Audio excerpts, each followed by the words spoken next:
Hello and welcome to only IAS. आज हम चर्चा करने वाले हैं एक नए चैप्टर की, जहां से जो हमारा डायरेक्शन है साइंस का वो चेंज होने वाला है। आपने देखा पिछले कुछ चैप्टर्स जो थे वो फुली पैक्ड थे बायोलॉजी से। हम सेल की बात कर रहे हैं, टिश्यूज की बात कर रहे हैं, अलग अलग जो एनिमल किंगडम्स हैं, प्लांट किंगडम्स हैं, उन सब की चर्चा कर रहे हैं।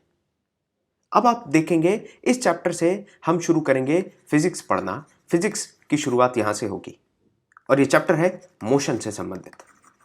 अब मोशन से संबंधित है तो बहुत से नए नए कॉन्सेप्ट समझ में आएंगे और कहीं ना कहीं नजर रखिएगा, आपको यहां पर सी सैट की भी कुछ चर्चाएं समझ में आ जाएंगी।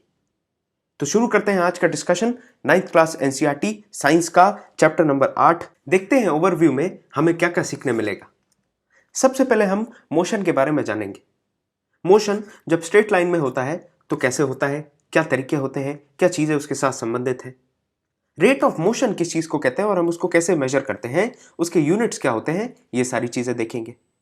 स्पीड और डायरेक्शन जब साथ में मिल जाते हैं तो वो क्या कहलाता है, वेलोसिटी क्या है, एक्सेलरेशन क्या है, ये तमाम चीजें देखेंगे। और rate of change of acceleration जिसको आप rate of change of velocity जिसको आप एक्सेलरेशन कहते हैं, वो भी यहां पर आप देखेंगे। फिर यूनिफॉर्म सर्कुलर मोशन क्या होता है ये देखेंगे और इसके कुछ एग्जांपल्स हम देखने का प्रयास करेंगे। इसके बाद कुछ सवाल, हमेशा की तरह टेकअवेज में हम कुछ सवाल करेंगे और यहां पर हमारा जो ये 8वां चैप्टर है ये खत्म होगा। सबसे पहले ये वीडियो देखते हैं ताकि हमें कुछ चीजें क्लियर हो जाएं, किस तरीके से मोशन है और किस तरीके से इसकी कहानी चलती है।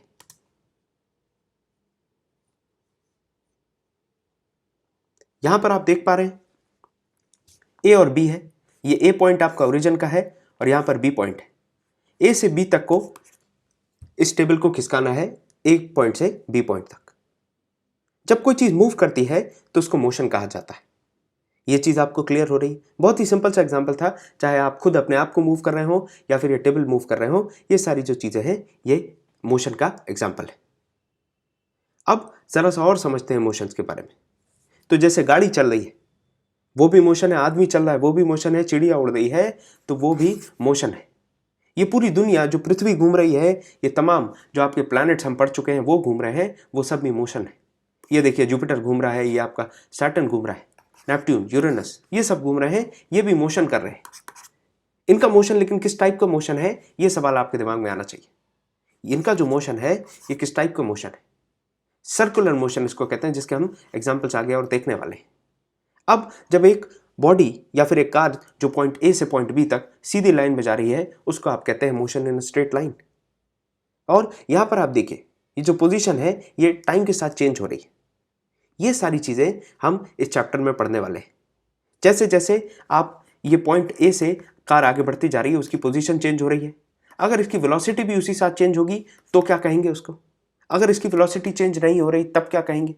वेलोसिटी यूनिफॉर्मली चेंज होगी तब क्या कहेंगे? और वेलोसिटी बी आते आते यूनिफॉर्मली अगर रिड्यूस हो रही है तब क्या कहेंगे? क्या होता है यूनिफॉर्मली एक्सेलरेटेड मोशन, क्या होता है non uniformly accelerated motion, circular motion क्या है, uniform velocity, non uniform velocity, ये सारी चीजें हम देखने वाले हैं। मोशन में आप देखिए कैसे डिस्क्राइब करा जाता है। तो मोशन में सबसे पहले एक रेफरेंस पॉइंट लिया जाएगा जहां से बात शुरू होने वाली है। उस रेफरेंस पॉइंट से आप मूव करेंगे और दूसरे पॉइंट तक पहुंचेंगे, वो चीज आपकी मोशन हो जाती है। आपने देखा, मैंने आपको बताया था जो पॉइंट जहां से स्टार्ट हो रहे हैं ए, उसको आप ओरिजिन कह देंगे और ओरिजिन से आप अपने टारगेट तक पहुंचने वाले हैं। जो चीजें रेस्ट पे हैं, जैसे आपका मकान है, पेड़ है, ये सारी चीजें रेस्ट पे हैं। और जैसे इंसान है, गाड़ियां हैं, पौधे हैं, सॉरी ये इंसेक्ट्स हैं और ये पक्षी हैं, ये सारे आपके मोशन में। आप देखिए किस तरीके से मोशन इन स्ट्रेट लाइन होता है। ये सबसे सिंपल मोशन है जिसको आप मोशन इन स्ट्रेट लाइन कहते हैं, जहां एक रेफरेंस पॉइंट से, एक ओरिजिन पॉइंट से दूसरे ओरिजिन पॉइंट तक मूवमेंट होती है। ये जो टू एंड फ्रो मूवमेंट हो रही है इसको आप इस एग्जांपल से समझिए। आप ओ पर खड़े हैं और आप ओ से सी तक जाते हैं, फिर आप सी से बी तक जाते हैं और फाइनली फिर आप बी से ए तक जा रहे हैं। तो आपने कितना डिस्टेंस ट्रैवल कर लिया वो चीज आपको समझ में आएगी, किस तरीके से आप एक स्ट्रेट लाइन में मोशन कर रहे हैं और कितना डिस्टेंस आप कवर कर रहे हैं। जैसे ओ से ए तक में आपने कितना डिस्टेंस कवर किया, ओ से ए तक में आप देखेंगे तो आपने 60 किलोमीटर का डिस्टेंस कवर कर लिया। इसके अलावा आप देखें तो 35 किलोमीटर और जुड़ जाता है। वो क्यों जुड़ जाता है? क्योंकि ए से सी तक आप वापस जा रहे हैं। इस तरीके से अलग अलग कॉम्बिनेशंस आप लगा सकते हैं, अलग अलग परम्यूटेशंस लगा सकते हैं कि पहले आप ओ से ए गए, फिर ए से वापस आप सी तक आए, या वापस आप फिर से ओ तक आए, तो वैसे वैसे आप टोटल डिस्टेंस कवर्ड निकाल सकते हैं। मेन मेरा औचित्य है आपको ये समझाना कि किस तरीके से स्ट्रेट लाइन में मोशन होता है। और यहाँ पर एक इंपॉर्टेंट टर्म है जो आपको याद रखना है, वो है डिस्टेंस। डिस्टेंस की हमने बात कर ली, अब डिस्टेंस का एक और भाई होता है जिसका नाम है डिस्प्लेसमेंट। इसके बारे में समझिए, तो जो डिस्टेंस होता है उसमें सिर्फ मैग्नीट्यूड होता है। मैग्नीट्यूड का मतलब यह है, अभी हमने देखा था कि अगर आप देखें ओ से ए तक की दूरी जो है वो 60 किलोमीटर है, तो वो 60 किलोमीटर जो है वो डिस्टेंस है। लेकिन यहाँ पर डायरेक्शन की कहीं पर भी बात नहीं की गई कि 60 किलोमीटर इन नॉर्थ, 60 किलोमीटर इन साउथ, इस तरीके को कोई बात नहीं करेगी। यहाँ पर सीधा मैग्नीट्यूड वैल्यू दे दी है। अब ऐसे समझिए, ये आपका पॉइंट ए है, ये आपका पॉइंट बी है, इसके बीच में जो डिस्टेंस है वो है, मान के चलिए 10 मीटर्स। 10 मीटर्स, ये 10 अच्छे से लिख देता हूँ मैं, ये 10 मीटर्स इन दोनों के बीच में डिस्टेंस है। अब मान के चलिए आपने नई नई गाड़ी चलाना सीखी है, तो आप इस तरीके से गाड़ी चला रहे हैं, तो आप बताइए आपने डिस्टेंस कितना कवर किया है। तो ये जो वक्र आकार, ये सांप जैसे जो आपने गाड़ी चलाई है, ये आपका डिस्टेंस है। और दूसरी तरफ जब आप डिस्प्लेसमेंट की बात करेंगे, तो वो ए टू बी का जो डिस्प्लेसमेंट है वो 10 मीटर ही होने वाला है। अब आप मुझसे कहेंगे सर डिस्टेंस तो 10 मीटर होना चाहिए, ये जो सांप वाले जैसे चला रहे हैं उससे डिस्टेंस थोड़ी होगा। तो मैं थोड़ा सा आपको टेक्निकली करेक्ट कर दूं, यहाँ पर कॉन्सेप्ट समझने की जरूरत है कि the minimum distance between 2 points is called displacement, और जो डिस्टेंस है that is the total length covered. तो आपकी ये जो टोटल लेंथ कवर्ड है ये है, तो डिस्टेंस आपका ऐसा, ये सांप जैसी जो आप चल रहे हैं वैसा होगा। लेकिन जो मिनिमम डिस्टेंस है ए और बी के बीच में वो 10 मीटर है, जो उसका डिस्प्लेसमेंट हो जाता है। और इसी तरीके से आप मेजर करते हैं। ऐसे यहाँ पर हमने एक एग्जाम्पल दिया है कि आप अपने स्कूल से अगर घर तक जा रहे हैं, तो आपको भले ही बहुत सारी रोडों से मुड़ के जाना पड़े, तो वो आपका डिस्टेंस ट्रैवल्ड होगा, लेकिन सही मायने में अगर देखा जाए तो डिस्प्लेसमेंट क्या है, सीधा और शॉर्टेस्ट डिस्प्लेसमेंट या shortest distance between the two places, two object, two आपके जो पॉइंट्स हैं उनके बीच में। आगे देखिए, इसी तरीके से आप समझेंगे तो जो डिस्प्लेसमेंट है वो निकाली जाएगी। और डिस्प्लेसमेंट की एक खासियत ये है कि आप देखिए जो मैग्नीट्यूड ऑफ डिस्प्लेसमेंट है वो आपका जीरो भी हो सकता है कुछ केसेस में, लेकिन उसका जो डिस्टेंस कवर्ड है वो जीरो नहीं होगा। अब ये कैसे, तो ये समझिए, मान के चलिए एक सर्कल में आप घूम रहे हैं, तो आप इसी पॉइंट पे फिर से आ गए, तो मिनिमम डिस्टेंस कितना हो गया, मिनिमम डिस्प्लेसमेंट जो है आपका वो जीरो हो जाएगा, क्योंकि आप जिस पॉइंट से शुरू हुए थे उसी पॉइंट पे खत्म हो गए। लेकिन डिस्टेंस जो है वो आपका नॉन जीरो रहने वाला है। डिस्प्लेसमेंट आपका जीरो हो सकता है, लेकिन जो आपका डिस्टेंस है वो नॉन जीरो रहने वाला है। कुछ कॉन्सेप्ट ही आपको समझने की जरूरत है, इतनी गहराई से जाने की जरूरत नहीं, क्योंकि यूपीएससी आपसे कॉन्सेप्ट नहीं पूछने वाला। आपसे कभी ये नहीं पूछा जाएगा कि स्ट्रेट लाइन में क्या होता है, नॉन यूनिफॉर्म में क्या है, यूनिफॉर्म में क्या है। लेकिन मैं चाहता हूँ थोड़ी सी आपको समझ हो जाए इस चीज़ की। समझ इसलिए भी क्योंकि सीसेट में इस तरीके के सवाल पूछ लिए जाते हैं। उसके अलावा ये सामान्य ज्ञान है जो आपको आगे काम आएगा। आप देखिए, जो ऑब्जेक्ट स्ट्रेट लाइन में मूव कर रहा है, मान के चलिए ये 5 मीटर ट्रैवल करता है 1 सेकंड में, दूसरे सेकंड में आप देखेंगे तो ये एक और फिर से 5 मीटर ट्रैवल करता है, फिर तीसरे में फिर 5 मीटर, फिर चौथे में फिर 5 मीटर।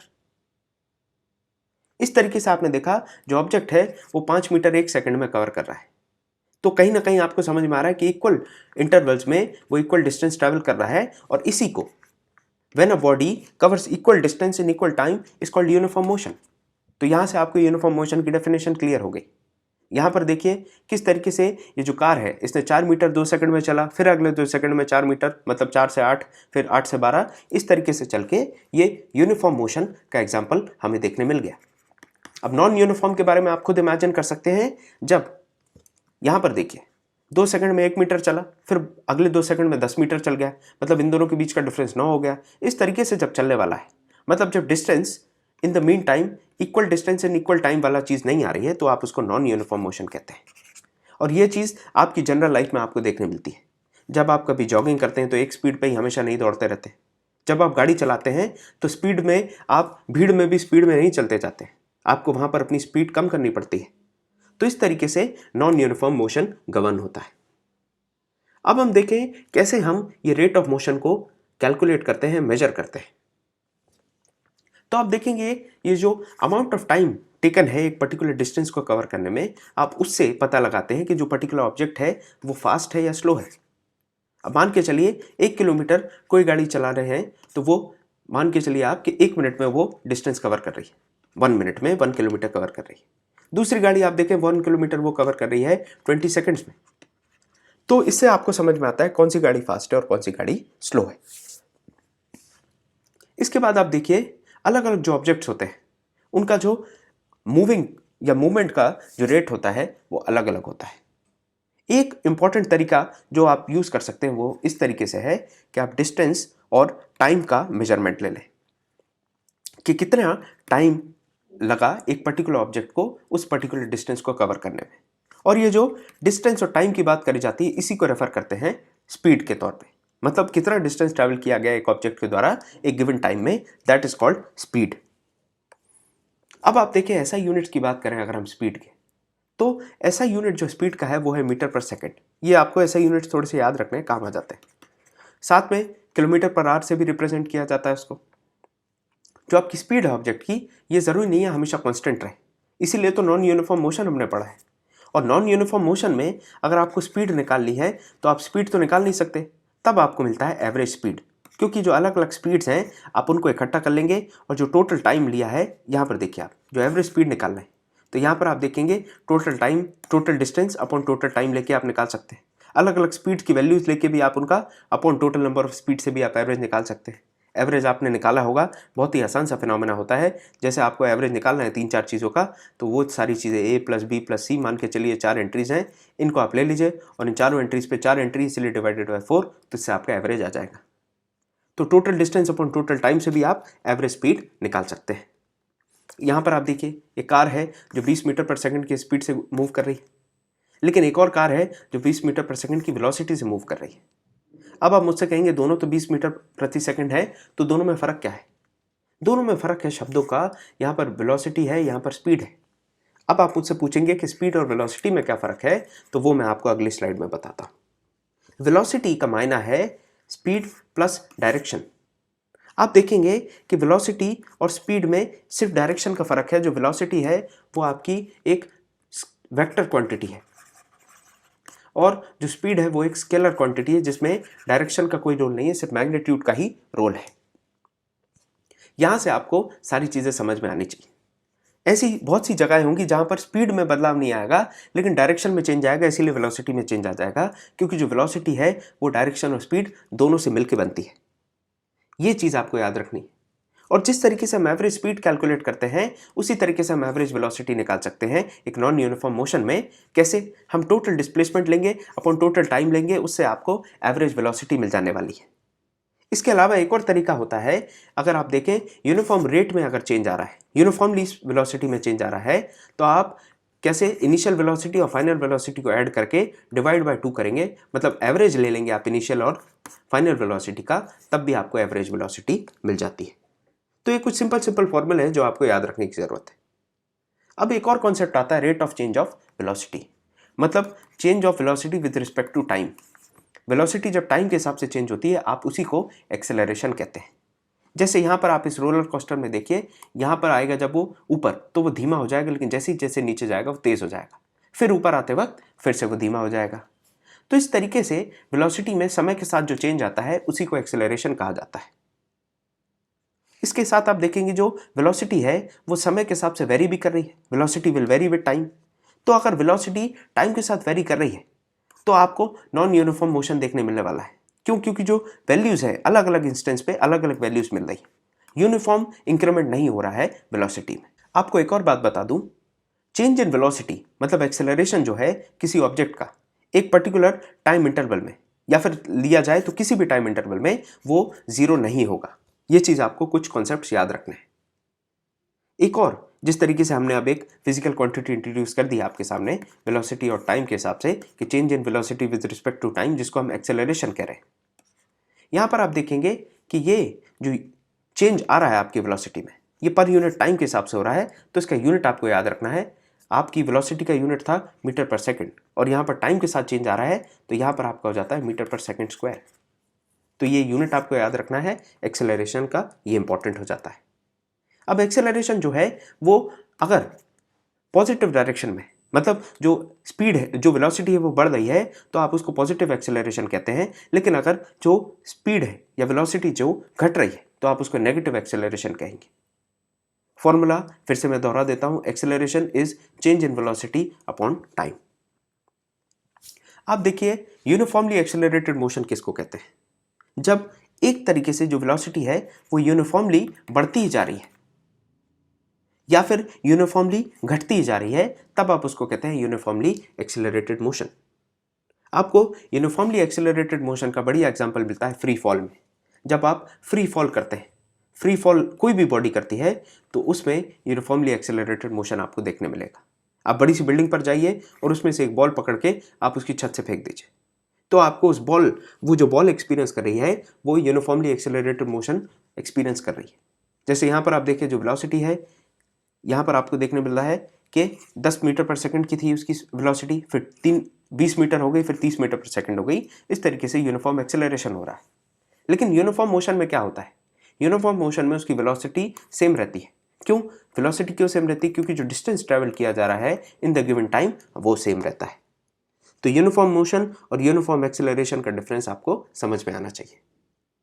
दूसरी तरफ आप देखें, कुछ ऑब्जेक्ट्स ऐसे हैं जो नॉन यूनिफॉर्म एक्सेलरेशन करते हैं। अब उसका कैसा फंडा है ये समझिए। तो नॉन यूनिफॉर्म एक्सेलरेशन में क्या होता है, कोई भी कार अगर स्ट्रेट लाइन में चल रही है तो उसकी स्पीड कभी बढ़ेगी कभी घटेगी। एक प्रॉपर इंटरवल अगर आप ले लें 10-10 सेकंड का, तो उसमें आपको स्पीड बढ़ती और घटती नजर आएगी। और वो गिरना या उठना, स्पीड की जो मैग्नीट्यूड है उसको ही आप नॉन यूनिफॉर्म एक्सेलरेशन कहते हैं। इसके कुछ फॉर्मूलेज हैं जो आपको इतना याद रखने की जरूरत नहीं है, लेकिन सामान्यतः बस मैं बता देता हूं क्योंकि किताब में दी है और हम कोई चीज छोड़ना नहीं चाहते। ये जो v है ये होती है आपकी फाइनल वेलोसिटी, जो u है ये आपकी होती है इनिशियल वेलोसिटी, और जो t है दैट इज टाइम, और जो a है वो एक्सेलरेशन है।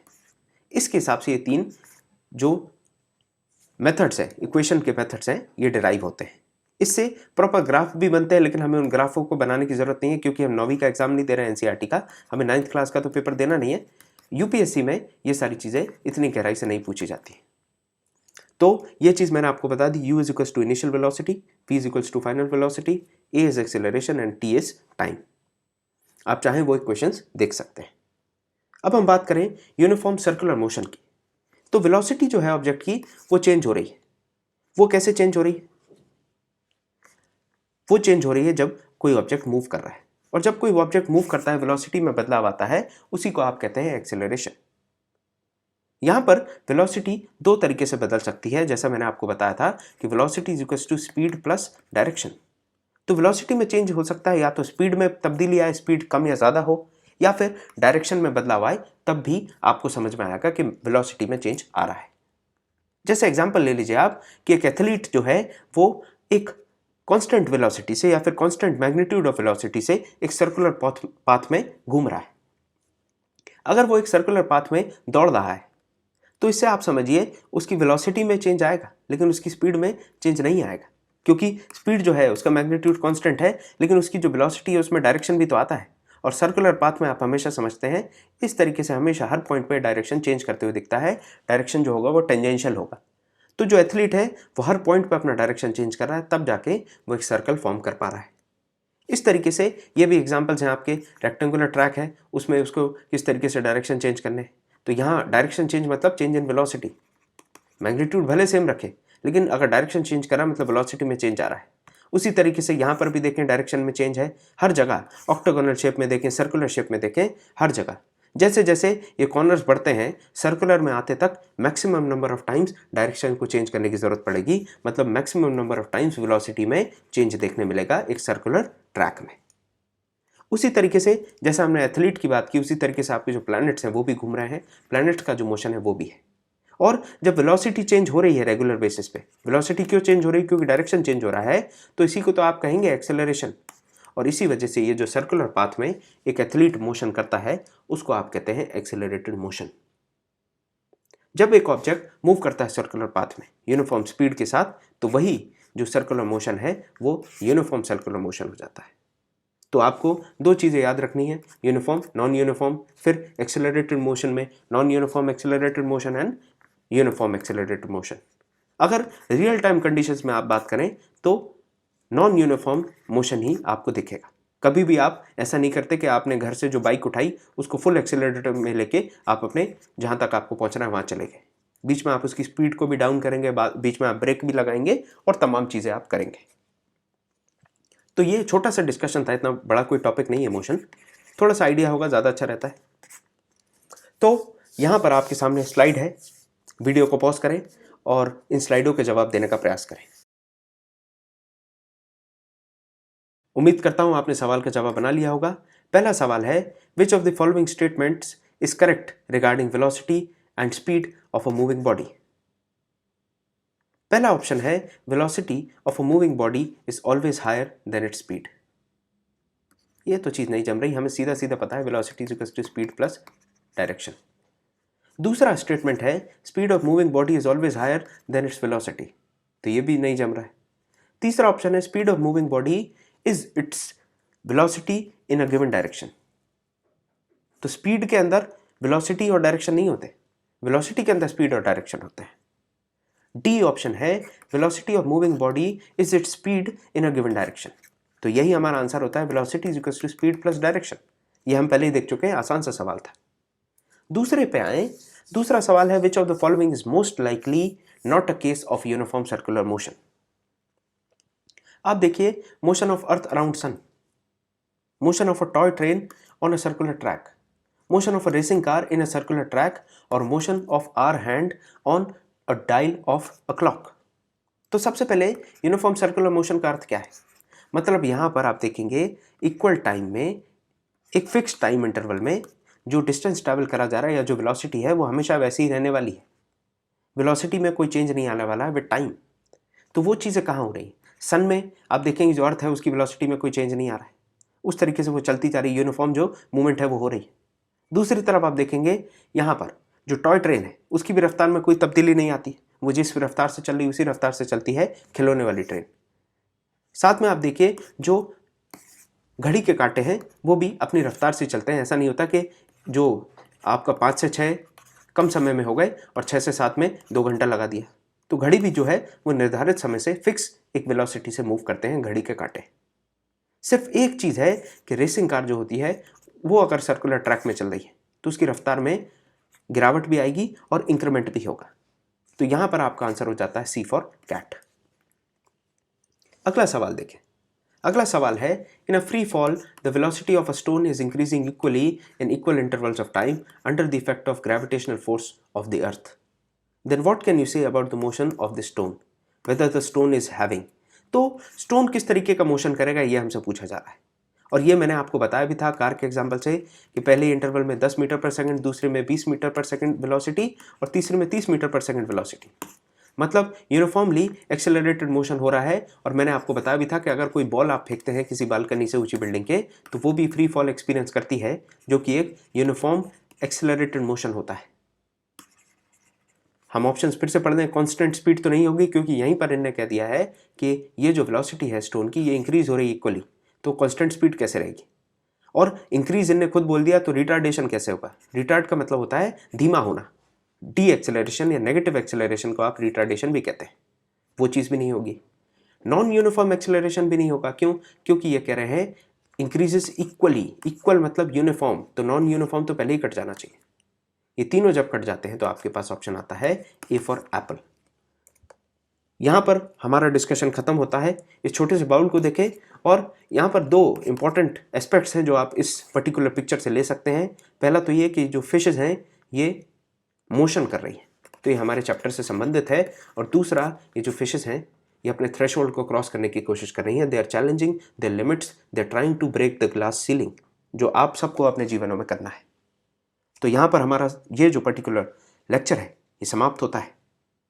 लेक्चर देखने के लिए बहुत बहुत धन्यवाद। ओनली आई इसके साथ बने रहिए। Thank you for watching.